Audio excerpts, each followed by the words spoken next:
Whatever you focus upon becomes your truth. Bro, how's it Bro. going? Doing so good, man. Good to see you, man. It's great to see you. And this background is absolutely entrancing me. I got to be totally honest, man. It's really nice.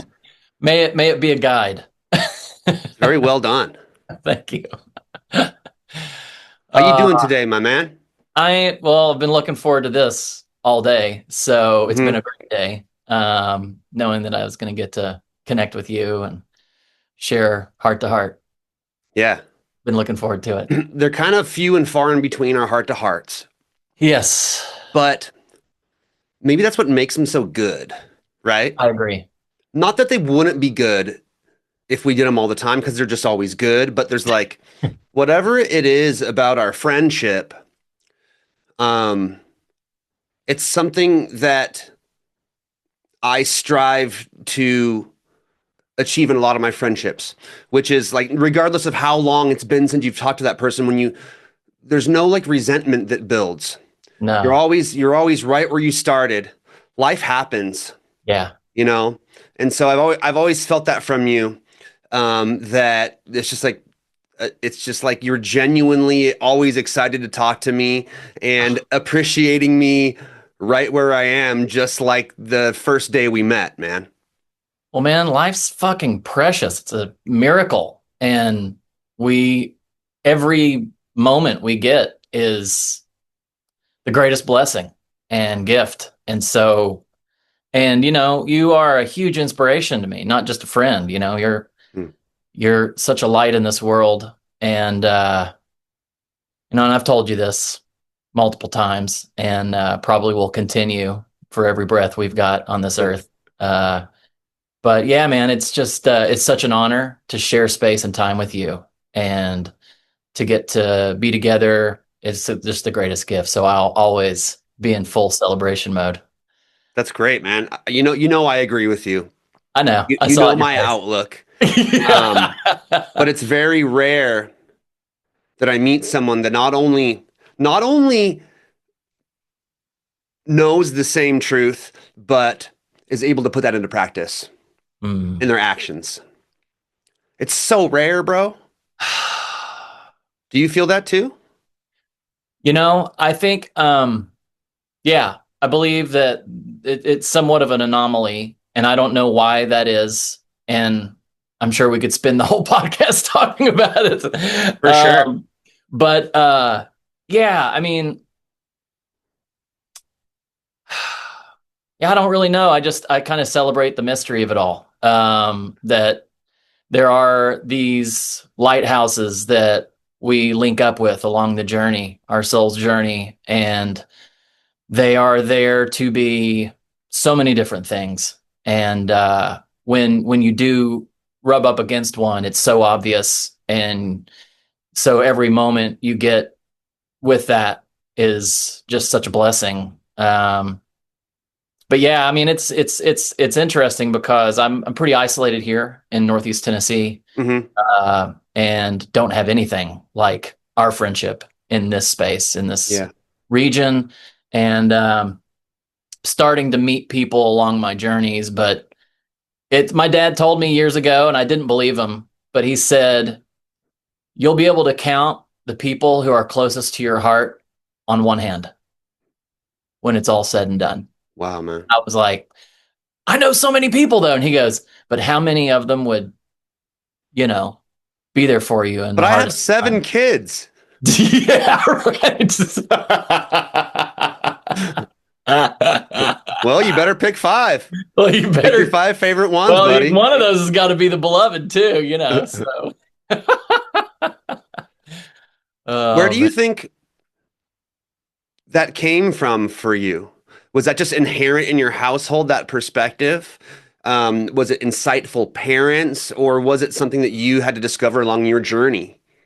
It's so rare, It is a mix of both. I mean, I definitely have to give massive props to my mom and dad and my family, my siblings. I am very lucky, or / blessed, depending on how you want to look at life. I was born into a family with two of the most loving human beings as parents who loved each other and were fully devoted to one another until my dad passed away from brain cancer.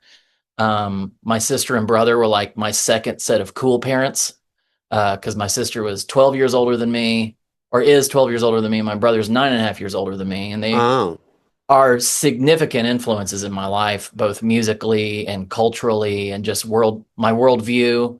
Um, they've all contributed, and my whole family was just, even, we're all human. We've got a little crazy in our basket. So there's always layers and levels of dysfunction that we're all navigating in oh family yeah. dynamics. But Yes. overall, we see past it and we love each other through it and have been there for one another through all of the trials and tribulations. And I know that's an anomaly in this world. And so I feel like that is the foundational base of how I show up in the world. I was taught to bring loving kindness into all of my relationships, to open doors, to walk people across the street. That was Yeah. what I was trained to do as a kid, and to really be present with the person in front of you as best as you can, even though I'm 95% golden retriever squirrel. Yeah. I really do try to drop in and show up with each moment as best as I can. And then, life from there had me meet and connect with a bunch of people that just, I think, continued to reinforce that, because when you're vibrating at a certain level, you draw in people that reflect that or challenge you to grow through that, even, to go Sure. deeper. Yeah. And so I feel it's just been a long, strange trip of deepening into that and finding my way through it. So, yeah. What Cool, about you? man. It seems like you've been doing a lot of fulfilling stuff. Like I just been kind of watching your social media and seeing you doing shows and kind of pushing your musical project forward in a way that I haven't seen from you in what, the 10, 15 years that we've known each other? Something, it's getting long, but Yeah. Yeah, I'm 21 years into this musical project. yeah. And I feel like it's just getting started. And honestly, I have you to thank for a lot of where I'm at right now. You were always so lucid in asking the question that would require deep inquiry for me on my next step in Hmm. my life. And you've always challenged me in the best of ways, and which is what, soul brothers do for one Yeah, another. totally. It's not always it's not always cheese and grits. That's right. um, but yeah, I moved to Tennessee in December of 2021. Yeah. I'd already been here for a couple months, but that was when my mom had her first stroke. Hmm. And when my dad passed away in 2008, I sat beside his coffin and we ate Bojangles biscuits together. Well, I mean, his sat on the side of the coffin, but mine was being shoved down my neck because it was something we used to do together. We loved Sure.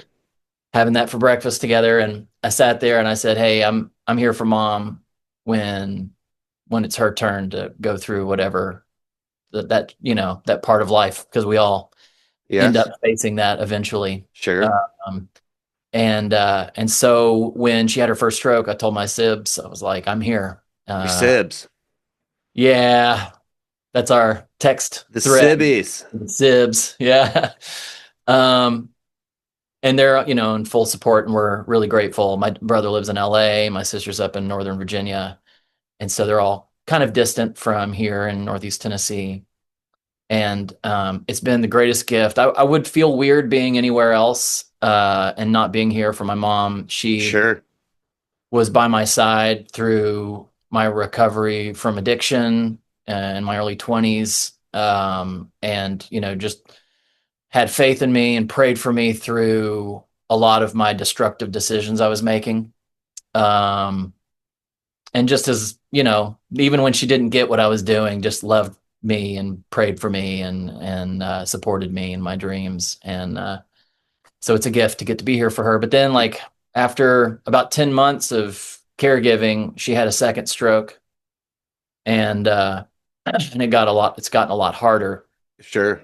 But I've been in therapy pretty much solid since like early 2020s, and I've got a life coach, and I was talking with my life coach, and I said, don't feel like I should be touring right now because of my mom's decline.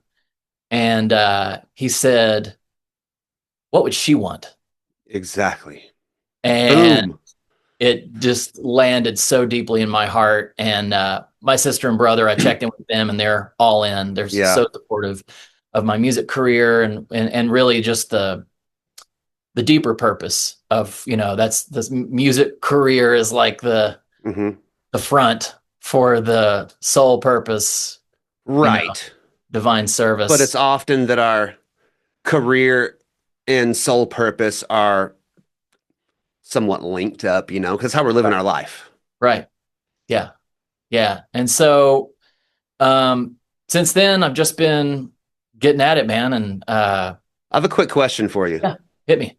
Just to kind of a little side note. Yeah. You mentioned that throughout the years of our friendship that I asked questions that challenged you. Yeah. Can you give me an example of that? I'm just genuinely curious. Yeah. Well, the big one was, do you plan on living in Ashland the rest of your life? I don't remember asking that. No, I know. You're channeling. You were purely channeling. It was it was exactly what I was needing to hear, because I was going through heavy anxiety and depression. I'd been in a marriage that was just completely disconnected. A little soggy. I still, have the deepest love and respect for her, but it was definitely a trauma bond. Yeah. And my loyalty superseded my intuition. Yeah. And there were many signs that I did not follow through with due to this perceived like chivalry and loyalty to her and to a specific ideal of what a marriage is and what a relationship is. And I didn't get the support I needed. We didn't get the support we needed soon enough to navigate the dissolving that was happening. And so we were basically roommates for almost a decade. Sure. Just didn't have that bond anymore, and that spark. And we still loved each other and were in service to one another, but it was not serving us. It was holding us both back. And finally, I think we were on a call and you asked that question. And it got in pretty deep and was just sitting and spinning in my heart. And it was like, you've known for a long time. And this was that lightning strike, thunderbolt moment of, you really need to look at this. And I think it was just a few weeks later, I've dealt with suicidal ideation a lot. I'm not afraid to talk about it because I feel like mental health and emotional health are. We got to talk about that stuff, bro. Yeah, man. We got to talk about it. Yeah, I think therapists need to be a regular part of people's lives. Doesn't have to be for all of time. Some of us, it might have to be. This guy. I'm a complicated dude. Yeah. But, I almost committed suicide. It was December of 2020. And there was a voice that came to me. It was around 4 a.m. And it just said, meditate. That's all it said. And for some reason, it was so clear and vivid that I was able to relax and fall back asleep. I woke up in the morning and I meditated, and the voice came back at the end of the meditation and said, do some yoga. I started doing some yoga. And then at the end of that, after about 20 minutes, it said, you need to work out. So I started working out. I felt the best I'd felt in years after those 3 things. And after a month, had gained the clarity and the strength and courage to tell my wife at the time that this wasn't working anymore and we needed to figure out another pathway. And so began my journey of returning to myself, returning to my truth, my intuition, listening to my heart. I felt like I needed some more support, so I ended up doing the Paul Stamets Stack for about 3 months, which is the microdosing of psilocybin. Was doing Sure. 5 days on, 2 days off, and that changed the game. All of my anxiety and depression Bro, just I had no idea. yeah, yeah, It's and wild. And for yeah, anyone out there listening, like my perspective of you from the outside is like, you got it together, man. You're a happy dude. You're happy and grateful and gracious. And like to think that that could be something that you're dealing with is uh shocking to me. mm. Not in a judgmental way, but just Huh. something that I would never assume or suspect. And that's it right there. And that's why we got to check on our homies, We got to because check on our homies. you never know, man. And for me, I guess some people might think, oh, well, then maybe all that happiness is a front. And it isn't. I love life. Yeah, I just didn't believe in myself. And I remembered who I was around other people, but then alone with my own thoughts, yeah. I got lost. And I've been dealing with childhood traumas. And again, it's like, it doesn't take a lot to trigger beliefs.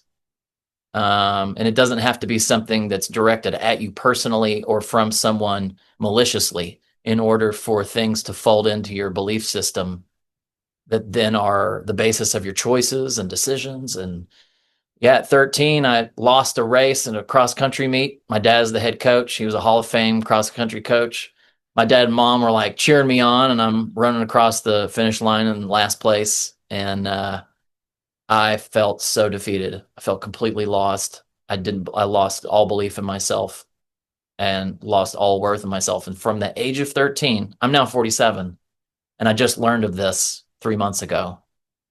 I've been making decisions based on that belief.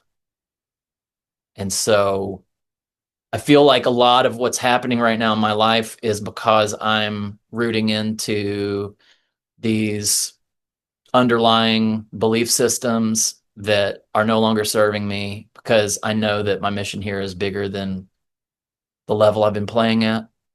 And I've been limiting myself. You and me both, bro. We both know that. Yeah. I'm It's on your team, buddy. I've been on your team since day one. Oh, dude, 2009. You know, Sir, it's 2009. since 2009. And it's this interesting thing where like you meet someone, you feel their energy, you see how they interact. There's a higher knowing there, right? It's like friendship, appreciation, energy. And you're like, whatever this person's doing, it's gonna be good. I don't even have to hear the music. You know what I'm saying? Right. And then I figure out what your music is, and then I'm like involved in, we did our song together. For those listeners out there who don't know of Cornflower, go and check out the song that we did together, Indubious and Cornflower. You Are the Medicine. Dude, such a good song, bro. It's Yeah. rare that I can go back to my catalog that far back and go, oh yeah, this tune, that's one that holds water. That'll hold water to the end of time. Mm. There was an extreme, just like magic swirling that was happening there with whatever our energy was coalescing together. Um, and so, yeah, I forgot even how I got on this. Well, we were talking about, I don't even know anymore. There it went. Just went. You said something, bro, and you said, I'm complicated. Yeah.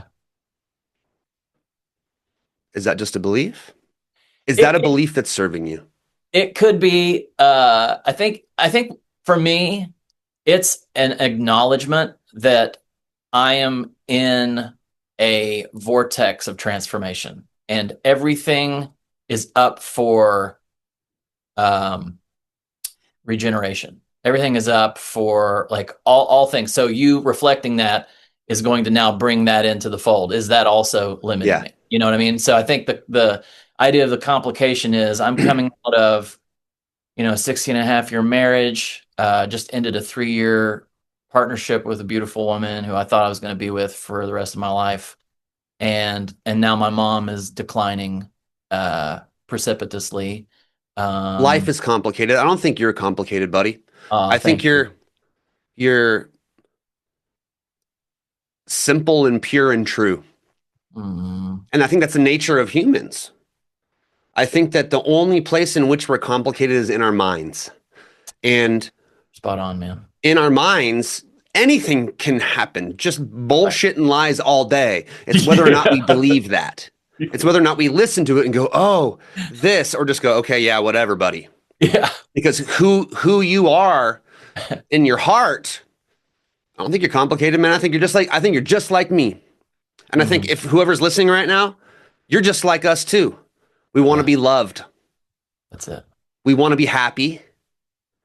We want to feel important. We want to feel like we have a purpose. Like we're here for a reason. The reason we want to feel that is because it's true. Because we are. We all are here for a reason. We all have a purpose. We're all important. But it's the issue for me throughout my life that I've been looking for people on the outside to reflect that to me.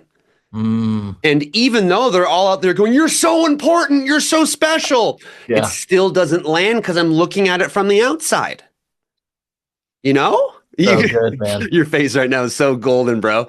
Dude, well, I mean, it's such, because you're talking about, how unique and special everybody is. And a lot of people are like, oh, that's that trophy that we give as parents to our kids that isn't helping them realize that they aren't. That's the mind kicking in and talking bullshit again, right? You know what I mean? But it's the fact that everyone who is existing on this earth right now, alive and breathing, their vocal cords have never been and never will be again. Their irises have never been or ever will be again. And their fingerprints, that's right, have never been and never will be again. So that means that every single human alive today has a unique way of seeing the world. Preach it, baby. Unique way of touching the world and feeling the world, and then has a unique way of expressing what they see and touch and feel.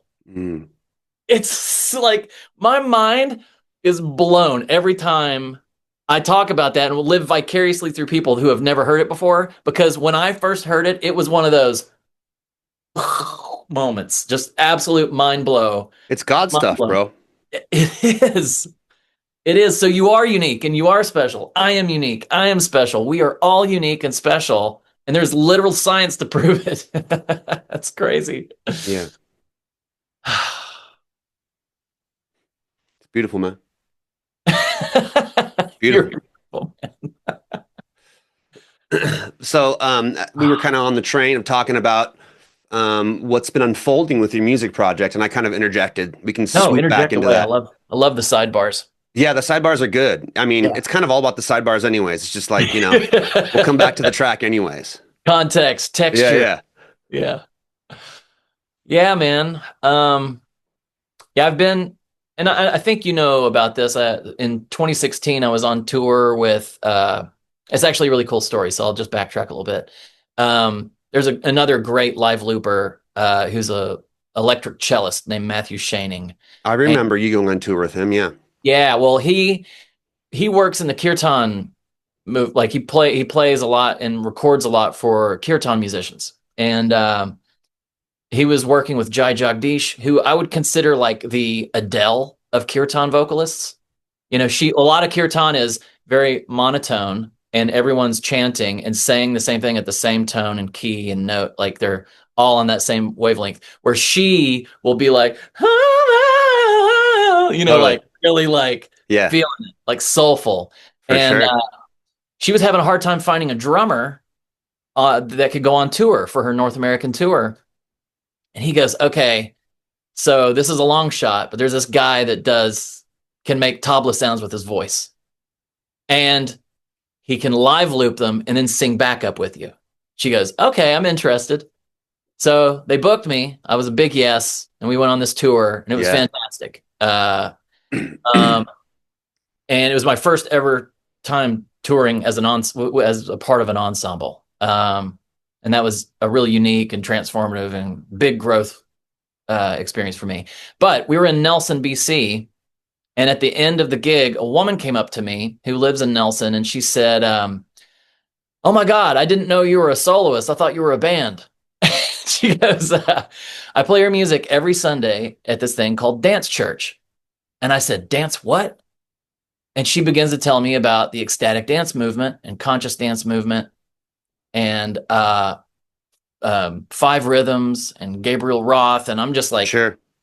being blown away. She goes, yeah, your music got on like a user group and all these DJs and facilitators play your music all around the world on these dance floors. Wow. And I just started weeping. It was like my Sugar Man moment, like I'm, playing these events and feeling unseen and unheard to a certain extent. And the fact that people are like shaking their booty chakras in Africa to my music was like Yes, mind sir. blowing me, and so that next year I studied a lot about ecstatic dance, and it's mostly led by DJs.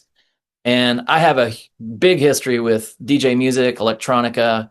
My brother lived in New York City and was going to warehouse raves when I was in middle school, and he would send me bootleg tapes because his partner at the time was recording all the shows, and he would send me bootleg tapes of like Doc Martin and Frankie Knuckles and all these like classic deep house DJs.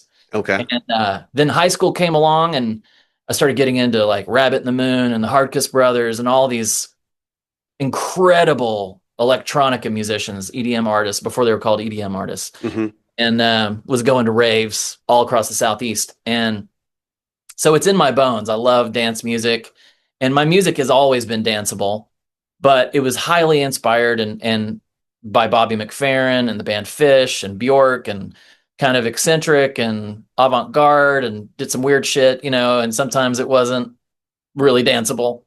So it was more like sort of bizarre. Sure.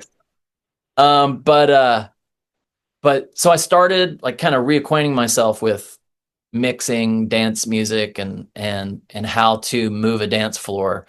And so in 2017, I started touring and adding on ecstatic dances.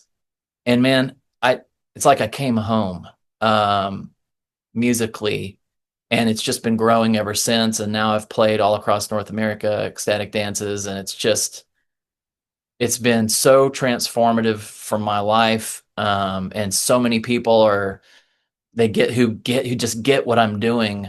And so that's kind of been my focus, has been playing ecstatic dances. And I kind of like ecstatic dance to where yoga was about 30 plus years ago, when it started to like hit the mainstream. Sure. Ecstatic dance is in that same growth curve right now, and feels like it's just about to crest through into more of a mainstream thing.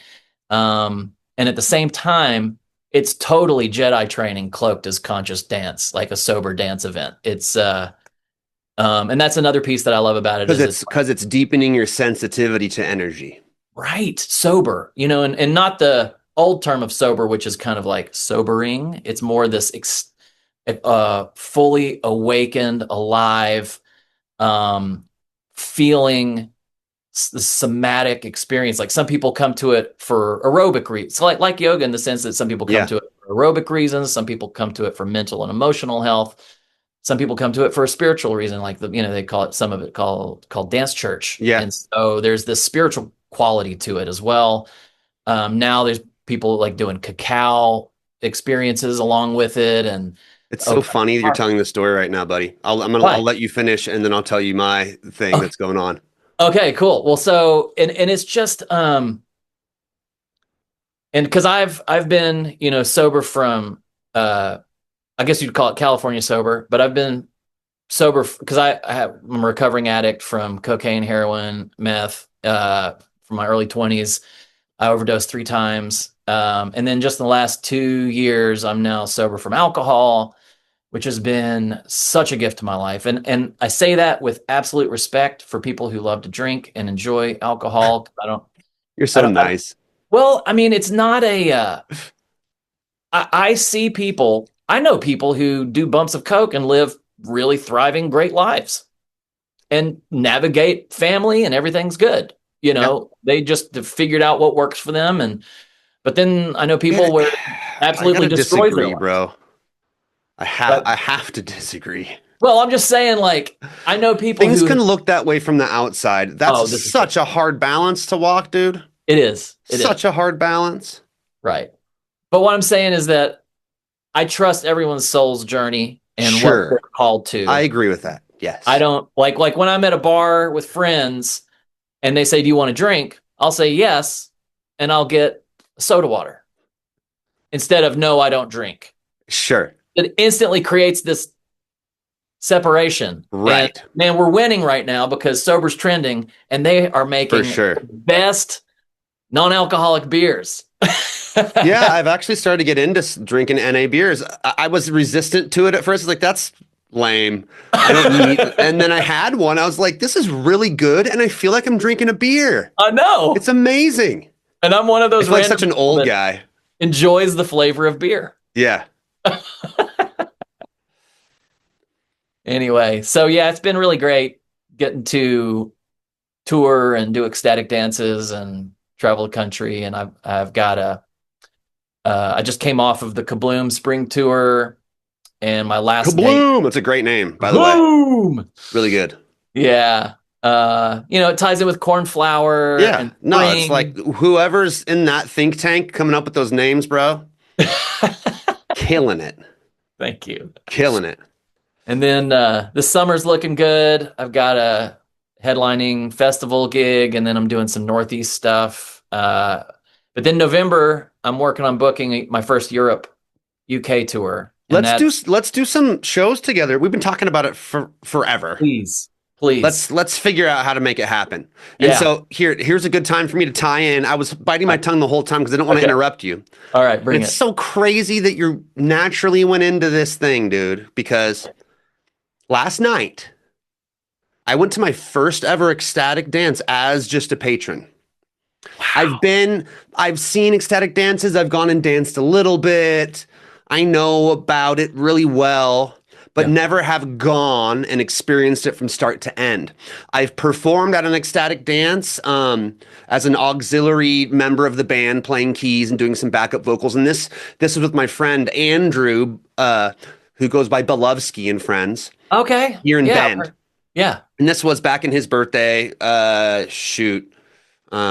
February. Right And on. so I had a great time, but it wasn't the full experience because I was performing, right? Yeah. And so after that, it was so positive and fun, and the energy there was so cool that after that I went to Ryan. Shout out to Ryan here in Bend, who's running the ecstatic dance. Awesome ecstatic dance.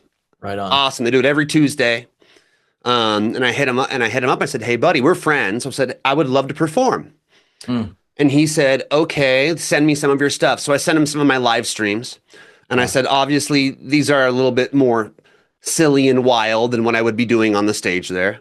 Right. He responded with, "Man, I love your stuff. So creative and hilarious.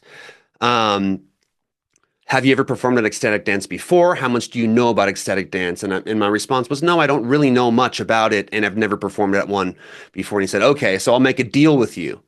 If you come to the ecstatic dance a few times to feel out the energy, then I'll give you a date." That's awesome. And so it was not what I expected. Right. I thought he was going to go, "Oh, holy shit, you want to come? Absolutely. Hell yeah." Yeah. It was more like, well, there's some things you need to know. Right. And it didn't sit bad with me, but it was more just like, okay, that's a little bit strange, but yeah, sure, whatever. I brought it up with my buddy Andrew, and he's like, "Yeah, absolutely. Trust what Ryan says because he knows what he's talking about, and he's right." Yes. So I'm like, all right, humble myself. Last night was the first one I ended up going to. And, it kind of blew my mind. The woman performing, her name was Tati. And God, she put on an incredible set, bro. It started off real kind of slow, and I was like, all right. Kind of like a little sleepy. And then it went into some like super tribal, spiritual, it took me on a whole journey. And then me and my buddies were doing this dance. And I felt like I was tripping. Yeah. Tripping sober, feeling the energy. And then I really walked away from it going, gosh, there's a lot that I don't know about this. And in order for me to do what that woman just did, it's going to take a lot of work. Right. So it was crazy that you're telling that story because I just had this experience. I wouldn't say that I'm like, I don't know what to say, but the easiest way to say it is that I've been kind of judgmental of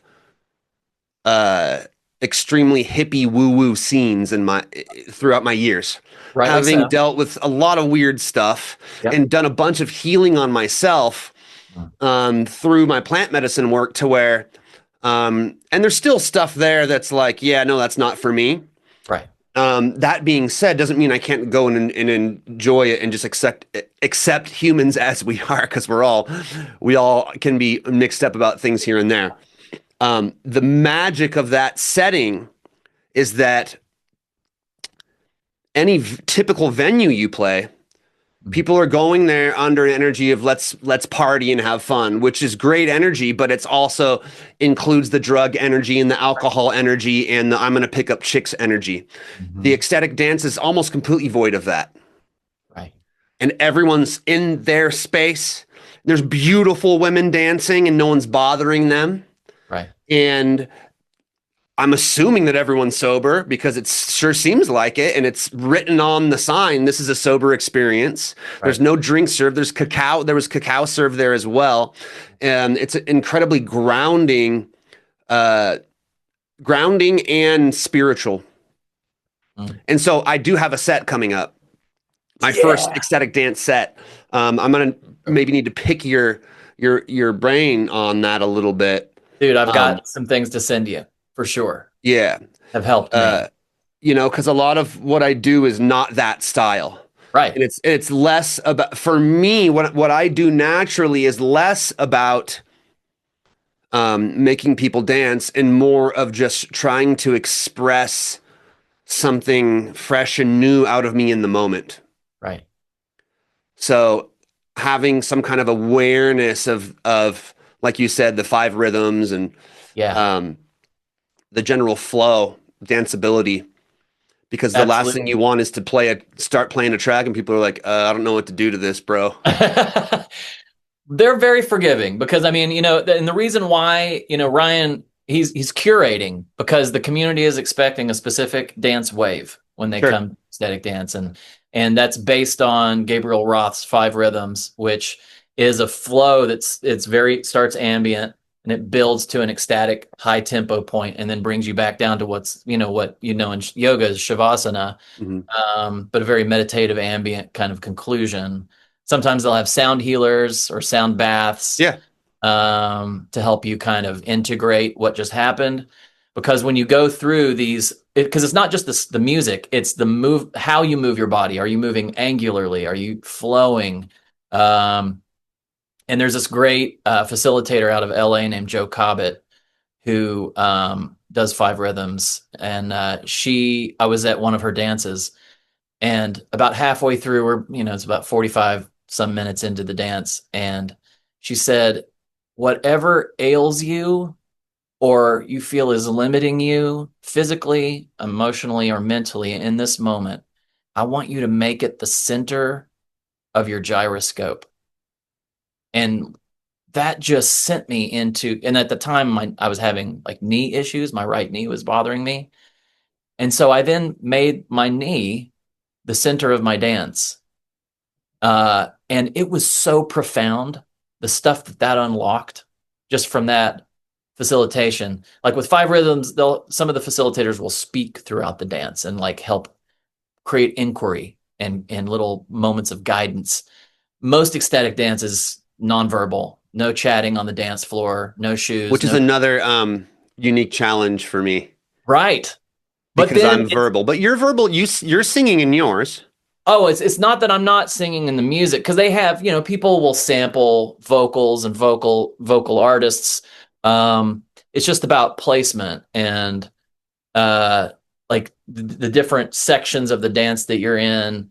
I'm very intuitive. I watch the dancers as if I'm one of them. I try to see myself as a dancer when I'm performing, because it is all happening improvised. I have like lists of songs and things I could go into, but I only go into them if I find myself in that key or in that tempo, and it's feeling like, oh, that goes here. And then I'll bring in a song. But a lot of times, 3/4 of the set is just all live and in the moment. And but yeah, I'll send you some cool stuff, and we can talk more outside of this. It's great, man. Sharing about it. But yeah, I'm so it's so synchronistic and so cool that you're getting into that, because it is. I definitely believe it's Jedi training. It really is this a place where human beings can feel things and remember things about themselves and become, and become aware of our gifts and how we can show up, what our unique medicine is, what we're here to bring into the world. And it's so supported, because it's consent based, it's safe.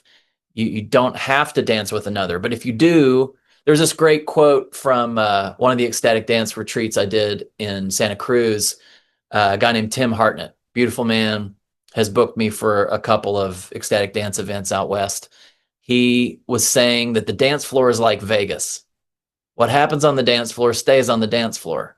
So, some people dance sensually. That's how they express themselves in their dance. Sure. And some people are more reserved or they're only reserved because that's where they are at in their journey with freeform dance. Because sometimes once you start to feel safer, you open up and explore and express yourself in new ways that you hadn't before. And that actually develops neuroplasticity. It's incredibly beneficial for the brain. And I love that quote, because if you do dance sensually and you gain consent with a dance partner, which is all through eye contact and through body language, and outreaching with your hand and being very sensitive to those energy dynamics. And if the person kind of pulls away or closes their eyes, it's like, that's not a no against dancing with me. That's a yes, I'm choosing to do this on my own. And so then you're not taking it personal, you keep moving. But if you find someone that wants to be in that space with you and you start dancing and all the sexual energy gets activated, once you leave the dance floor, you got to start from square one. Sure. And that's the beauty of the dance floor, in that it's not a place to pick up, or hook up. That's not the intention. Yeah. It's to really get comfortable with parts of ourselves that we've shamed or limited or haven't allowed ourselves to feel for whatever reasons, because the space is safe and sacred, and the container in most instances is held with that in mind. It's a decentralized movement, so you'll get places that are a little bit more loose on those guidelines, but it's a beautiful experience, and I highly recommend people at least try it once. So how did you get into, how are you booking a tour of all ecstatic dance gigs? Is it like you just talk to one and they're like, oh, you got to hit up my buddy up here, and they kind of just are all linked, or what? They're not all linked. There is some intercommunication between certain regions. Sure. New England has a group called Dance New England. And so they're all pretty communicative and connected to one another.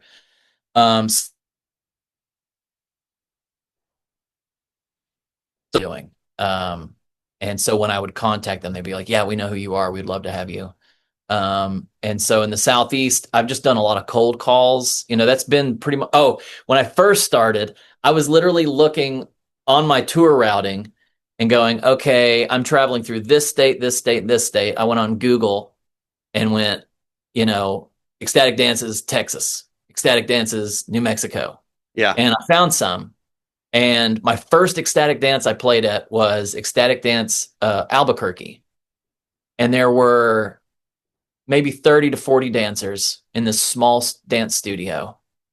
And it was the most psychedelic experience I've had outside of actually taking psychedelics.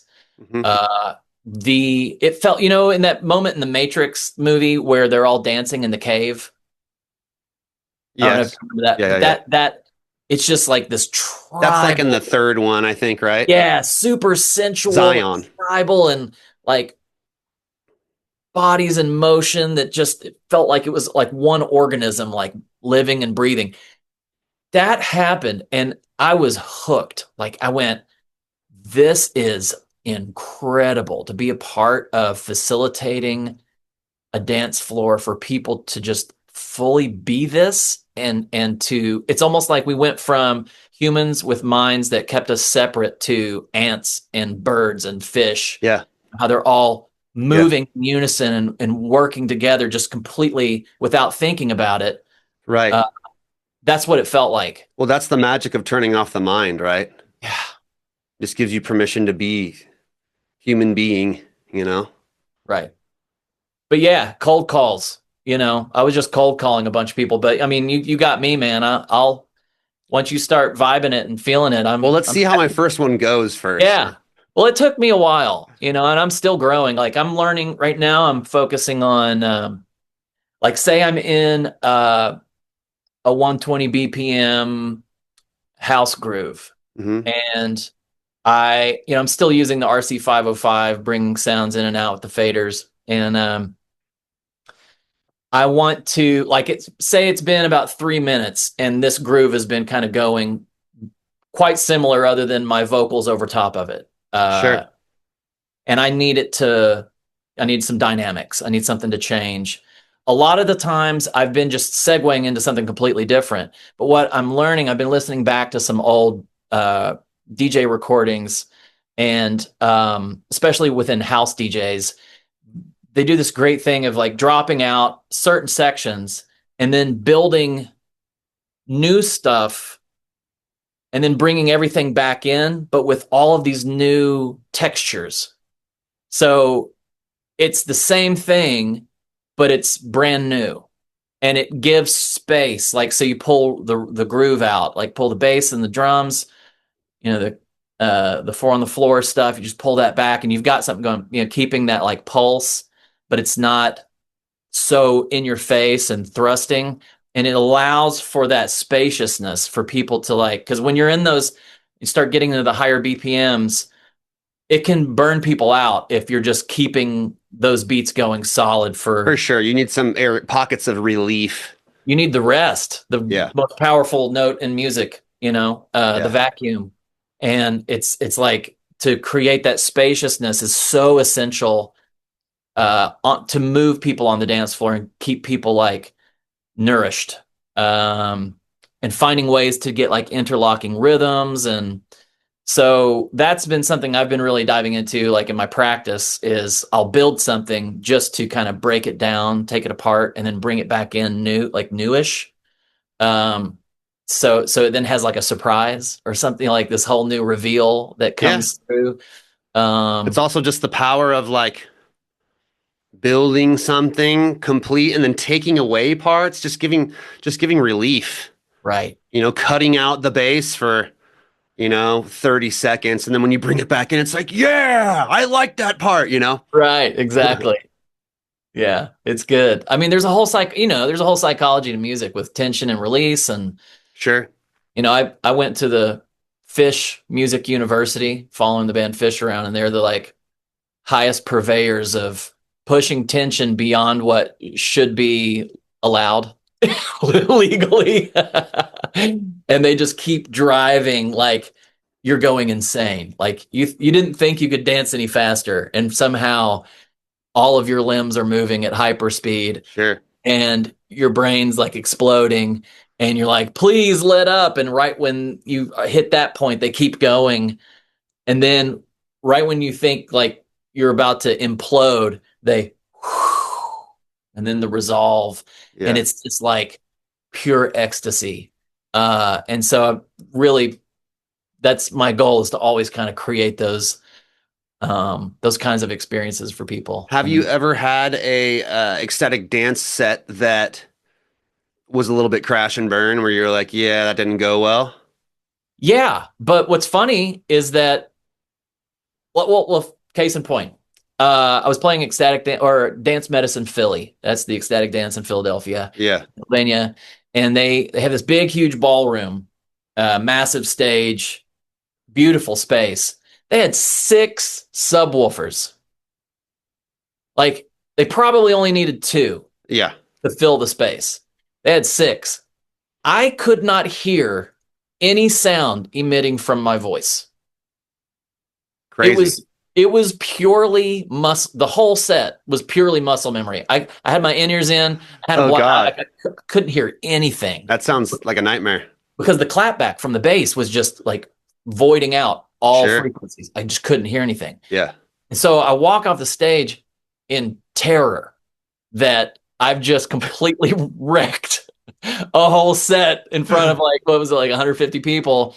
And my buddies came up to me and they were like, that was the best set ever.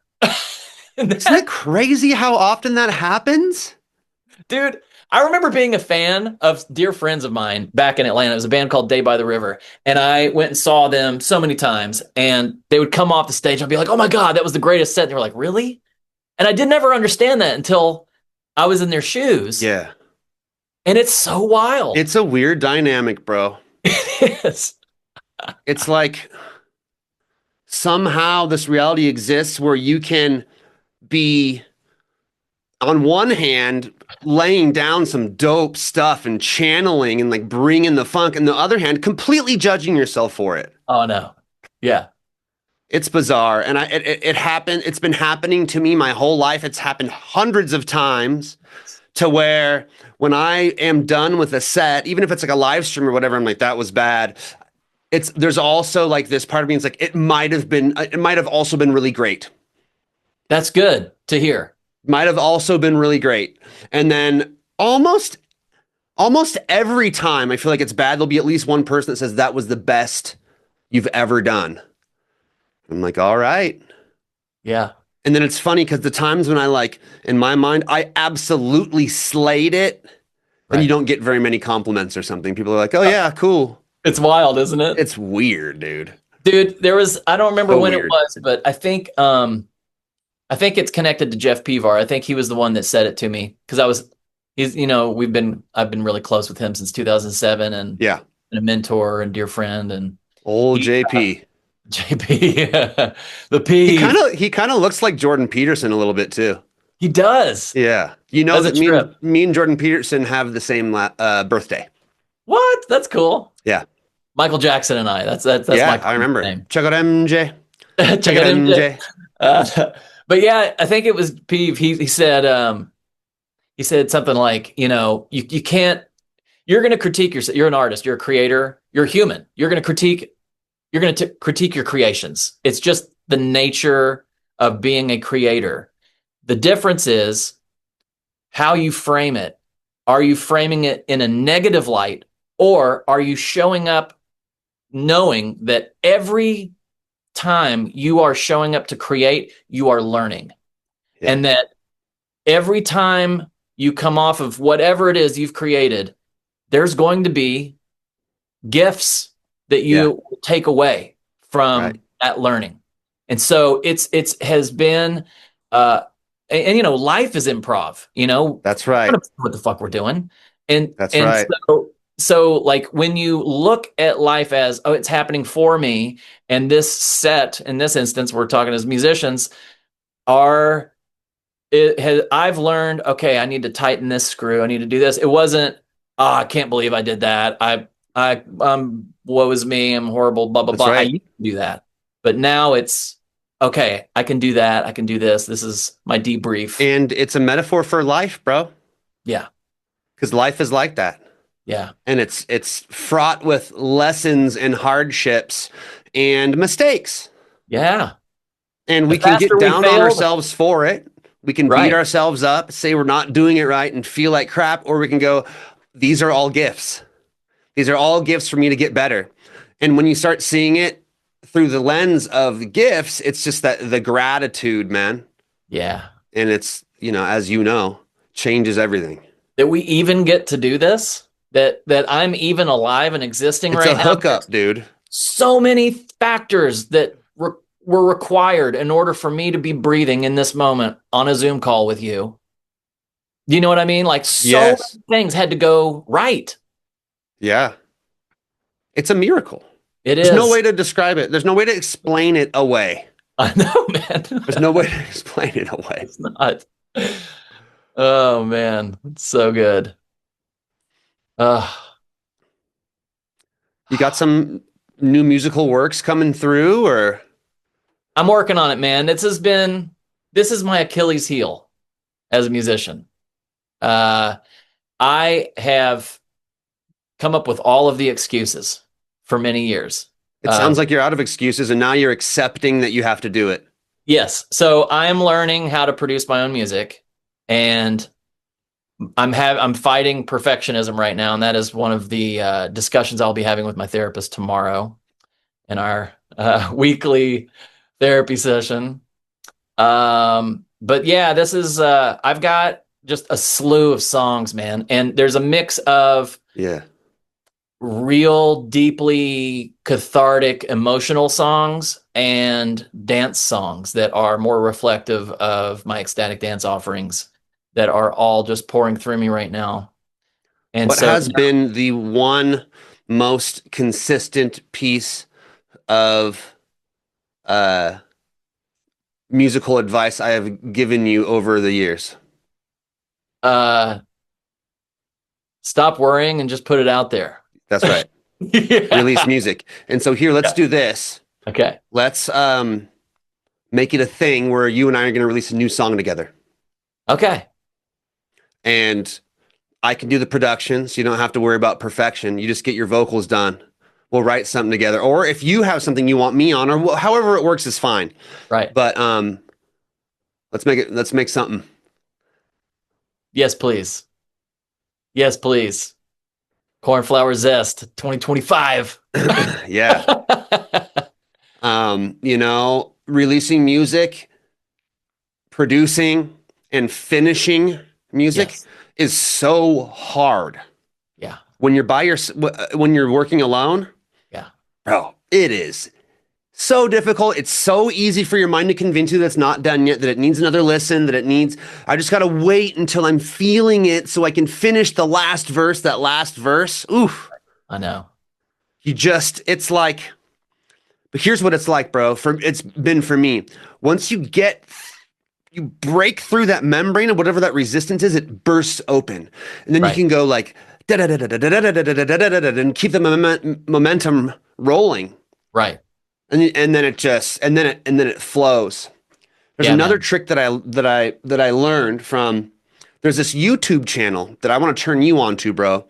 It's called The Cult Creatives. Okay. There's this guy. His name is Chris Alba, and it's essentially giving advice to musicians on how to focus on storytelling, releasing content, getting things done, all sorts of advice for musicians. And bro, it is so, anyone listening to this, go listen to those go watch those videos. They're incredible. Right on. And one of his tips is to create an action-inducing event. And this is what a lot of people do in the industry, where they set the release date for their album when the album's not done. Okay. Whatever it is. Essentially what you're doing is you're putting this pressure on yourself to get it done, or else you're going to face embarrassment of like, hey, I didn't do it in time, right? Yeah, you're setting a life circle. Right. And so it's also, there's this creativity inducing power of limitation. When we have everything at our fingertips, every effect, every software synth, every instrument, it's hard to choose what it is. Right. It's like, and when you have all the time in the world, it's hard to get it out because you have all the time in the world. Yeah. But when you don't have all the time in the world and you go, I'm going to make this entire album with this bass synth and these vocal plugins and this theme, then it's brought it in. You've narrowed it in. You've made all the decisions for yourself. Now all you have to do is create. It's good stuff, right? Yeah. Yeah. When I was on this tour, I was out west for 4 dates, and the whole time I was out west, I'm like, okay, when I'm getting home, I know exactly, like, that's why I was laughing when you're saying that, because that's been one of the issues is the decisions of what is being included. Yeah, like what instruments, what sounds, yada yada. Right. How am I recording it? Because, am I looping it all, or am I going into the thing and doing them all separate? So I have stems and all that stuff. And like, you know what? I'm just going to do it the way I know how to do it, and record the damn things and get them out there. So that's what's going to happen. And I'm excited. And I'm really excited that we're now on a recording saying that we're making a song together. Yeah. Hey, remember this? Listen. Gigs together. Let's do it, man. If you have a song that you're like, oh, this is the one, send it, and I'll keep my eyes out for that one as well. I have a lot of these commitments I've made with people, but the good news is that I'm pretty productive as far as getting stuff done and released goes. Well, I'm sure that it will never take as long as it took us to get You Are the Medicine out. And that is all on me. I don't remember how long it took. Dude, I gave you guys, I think I first came up with the song.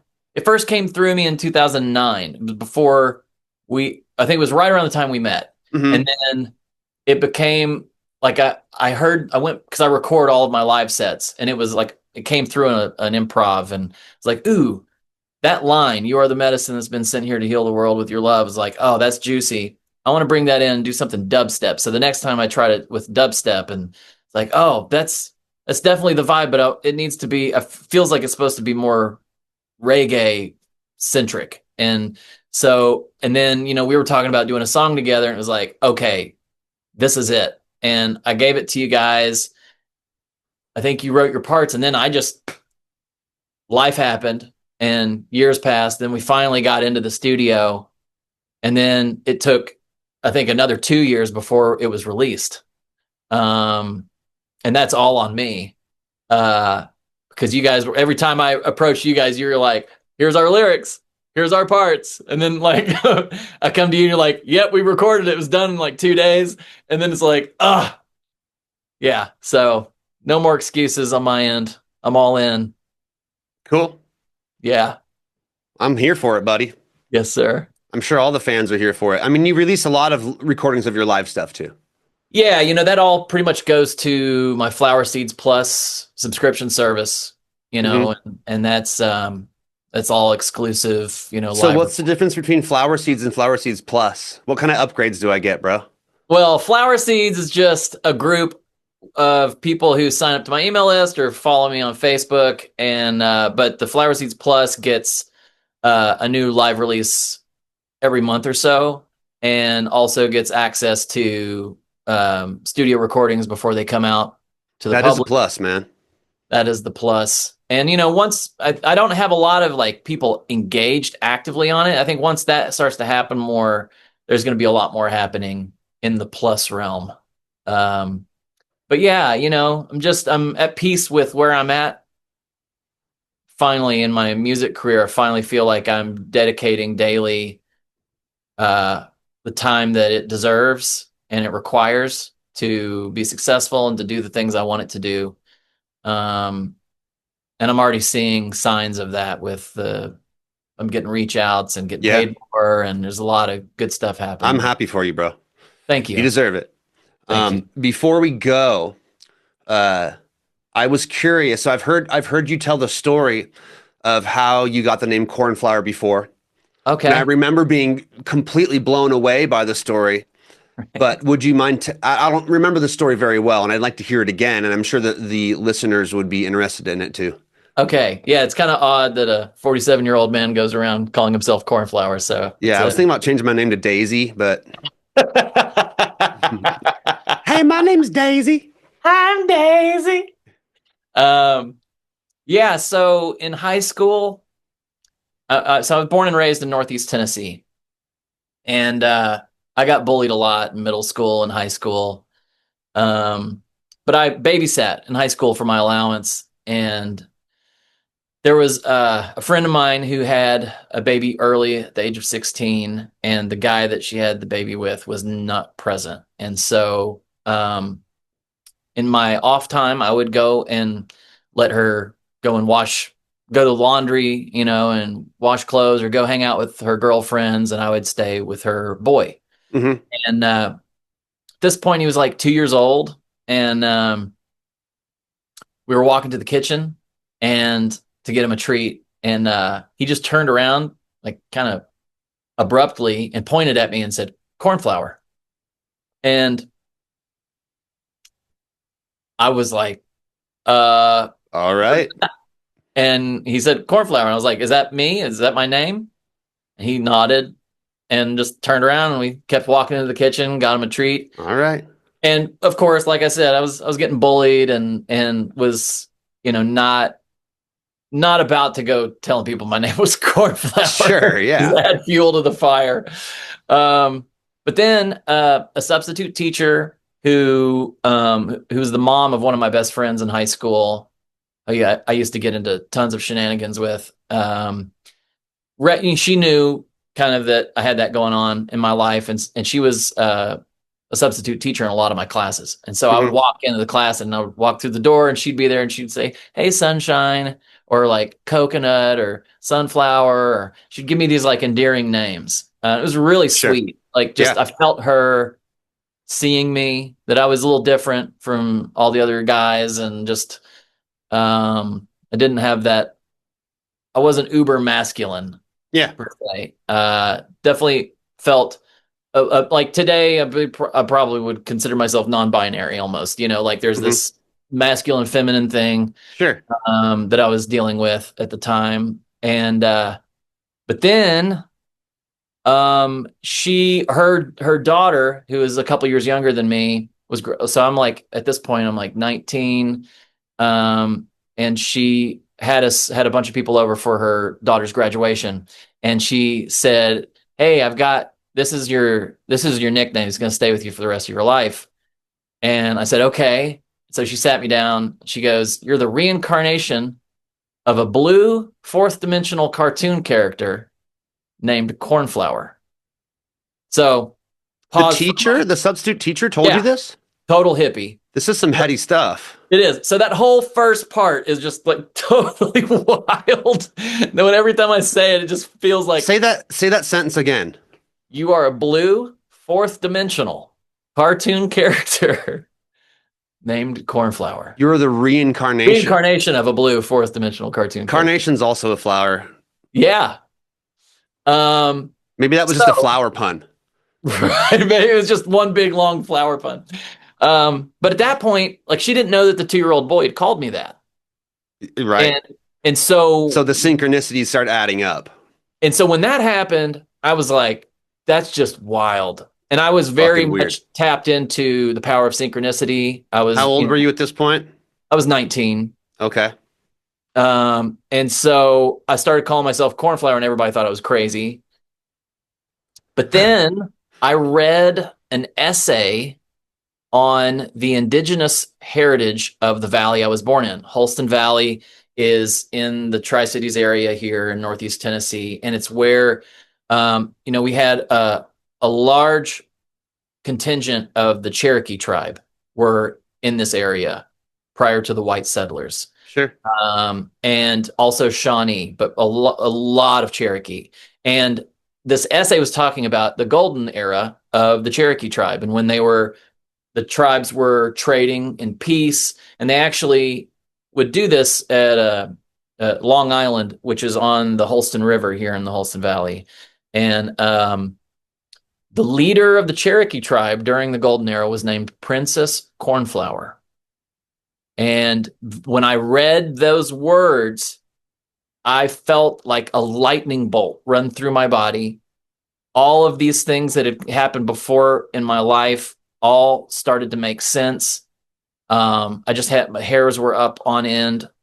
I realized that this was not a nickname. This was a responsibility that I had been handed, that there was something much bigger going on that I was a part of, and that I needed to pay really good attention to these things and follow them. And so ever since then, it's been a part of my mission to help bring peace and balance to life. And, because that's what that Princess Cornflower, she was at the era of peace between these tribes. Yeah. And the fact that it was a woman, I find very significant too, being in a male body and carrying the lineage of a name that is feminine. There's a lot there. And, the balancing of the tribes, the bringing the tribes together. And then fast forward, this is a new part of the story that you may not have heard. When I was on that tour with Jai Jagdish, we went to Victoria on Vancouver Island. And at the end of that set, an Apache man came up to me. And he asked me the same question. And I told him the story I just told you. And at the end of it, he said, well, that's very synchronistic because the Apache people had a leader named Cornflower, and he sang sacred songs to his people. And so that was like if I had any question whatsoever of what I'm here to do, that completely extinguished it all. So I'm in service to, music as medicine and bringing people together and reminding them who they are and why they're here, inspiring, uplifting, and connecting the tribes. Yeah. So that's a really cool story. And I can definitely relate. Not until recent years with my new name, Heaven Zest, which is a name that I didn't choose, that was given to me. I'm sure you know the story a bit. Yeah. And having it be not the most masculine name. Right. And when I first heard it, I was like, okay, it's really weird. I don't really know what to do with this. And then after a while, it's just like, well, I don't have a choice. It's my name. It's a name that's been given to me. Right. And you can't like fabricate that kind of a thing, but whatever it is and whatever it means for both of us, it certainly helps us stand out amongst the noise. And I believe there's a spiritual encoding to what that means for people. It's funny. I've never heard of a cornflower. I've never even heard the word ever outside of you. It's in the 64 Crayola crayon box. Oh, so it's a color? Purple. Yeah. And it's a bachelor button is the name of the flower that's also known as a cornflower. Interesting. Yeah. I just played Ecstatic Dance Charlotte this past weekend, and the facilitator went to the farmer's market to buy a bouquet of flowers. I'm sitting in the passenger seat. She parks, runs in, grabs a bouquet of flowers, brings it back, throws it in my lap, and it's full of cornflowers. And she didn't even know that those existed. Whoa. When she bought them, she didn't even Are they the little blue ones with a yellow in the middle? No, there's no yellow. The flowers almost look like the petals look like cones with like these little extensions coming up, and there's like, a multitude of them all pointing out from the center. I'll send you I'll Google it. Yeah. Look up bachelor buttons. Bachelor buttons. Because if you type in cornflower, you'll get a bunch of like nail polish and like blouses. Mm-hmm. You have to type in Heaven's music in order to get my stuff. If you type in Heaven's Ass, it just shows a picture of my face because there's no one else. There's literally nothing else in the universe that is that. That's so great. Oh, man. I love it. Well, thanks for coming on the podcast, bro. What an honor, man. I love you so much. Love you too, buddy. I'm so grateful for you, your life, your courage, your perseverance, your beautiful family that's helped you through everything. And it's just such an honor that we get to share space together, man. Thanks, man. Love you too. Yes. Super excited for your present and future. Proud of you, and always celebrating your wins, even if I'm not telling you or commenting or whatever. Always, you know that. I feel you, brother. You're with me. You have a permanent residence in my left. That's right. Exactly. Yeah. All right, buddy. Well, thanks for coming on. Talk to you soon. All right. Love you, man. Peace. For now. An optimal theory for playing the game.